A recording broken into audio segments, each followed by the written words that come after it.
Bonjour Solal Jacob, vous êtes le fondateur d'Arxis, la société qui a été primée ici sur les assises de la sécurité. Oui, tout à fait. Quand est-ce que vous l'avez créée cette société alors? C'est une jeune société qui a 1 an en fait, qui est née après un projet d'études qui a duré 2 ans lors de notre parcours scolaire. On a décidé de créer un logiciel d'investigation numérique et aujourd'hui on a créé notre société depuis 1 an. Donc vous intervenez dans le cadre de l'informatique légale et avec une boîte à outils de riposte numérique, on peut dire. En quoi ça consiste précisément? En fait, ça va vous permettre de rechercher de l'information sur différents médias. Donc ça va être recherche d'informations sur des disques durs, dans la mémoire d'un ordinateur ou aussi sur des téléphones portables. Vous allez agréger tous ces médias dans le logiciel et va vous aider à faire une recherche précise, à générer un rapport avec les preuves que vous aurez trouvées pour vous aider dans le cas d'une fraude ou d'une malveillance sur un système d'information. Donc, qui sont les premiers utilisateurs de cette solution? Alors tout d'abord, ça a été développé pour la gendarmerie et les forces de police, puis aussi pour les grandes entreprises, les grands comptes et les banques qui ont souvent des besoins pour répondre à ce genre de problème. Alors justement, les grandes entreprises, elles évoluent aujourd'hui vers le cloud computing. Ouais. Est-ce que ça renforce le besoin de tels frameworks? Ça peut servir pour le cloud, mais il faudrait qu'on peut adapter notre produit en fait pour ça, puisqu'on gère aussi tout ce qui est machine virtuelle, et pour faire une analyse distance aussi. Alors vous avez choisi le mode de distribution open source, pour quelle raison? Parce que l'open source, ça permet de créer une communauté tout d'abord, et ça permet aussi le fait de pouvoir lire le code, ça permet de vérifier ce qu'il y a à l'intérieur. Et dans le cas d'une procédure judiciaire, c'est important puisque ça permet de valider ce que fait le logiciel.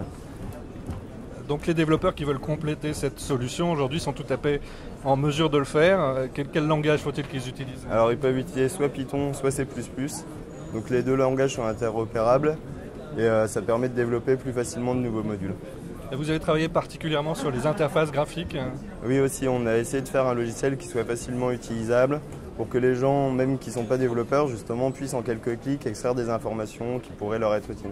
Vous proposez également des services autour de cette solution. Est-ce que ça permet de personnaliser le framework? Ouais, alors on propose du développement spécialisé.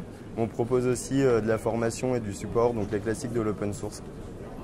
Et comment il va évoluer maintenant ce framework puisqu'il est constitué depuis peu de temps finalement? Donc en fait, vu que c'est un logiciel très modulaire, on va petit à petit étoffer l'offre en rajoutant de nouveaux modules et des nouvelles fonctionnalités qui vont s'adapter avec le temps, puisqu'on a toujours des nouveaux matériels qui arrivent, des nouveaux téléphones, des nouvelles choses. Donc il faut suivre l'évolution et rajouter ça dans le logiciel pour continuer à pouvoir rechercher des preuves.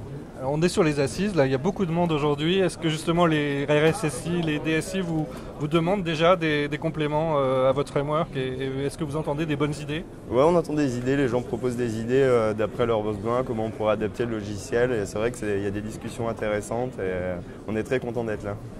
Comment est-ce que vous voyez la sécurité et en particulier l'administration, la traçabilité de la sécurité aujourd'hui évoluer d'ici 1 an peut-être? J'espère que justement en France les gens vont prendre conscience du potentiel du forensique et de l'investigation numérique. C'est quelque chose de très utilisé à l'étranger mais ce n'est pas encore le cas en France et j'espère que ça va se démocratiser.